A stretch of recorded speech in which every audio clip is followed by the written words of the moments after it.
అందరికీ భోజనాలు అరేంజ్ చేస్తున్నాం. నేను భోజనం చేసి కూడా ఇక్కడే ఉండాలి సార్.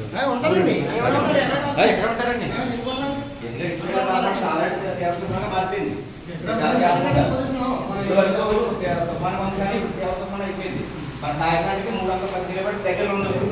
మొన్నటికే 950 కిలోమీటర్ దూరంలో ఉండేది. ఇప్పుడు 310 కిలోమీటర్లు అంటే ఇక్కడ చాలా స్పీడ్ వచ్చేస్తుంది. ఇప్పుడు పైగా తుఫాను తీవ్రత చేసింది కాబట్టి అది ఇంకా స్పీడ్గా వస్తుంది అనమాట. 310 కిలోమీటర్లు అంటే ఇప్పుడు రోజు వచ్చిన ప్రయాణం వేరు.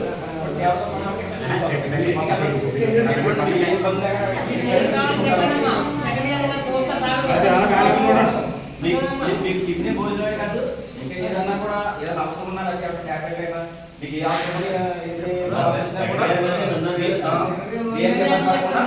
సెక్రటరీతో మాట్లాడారు.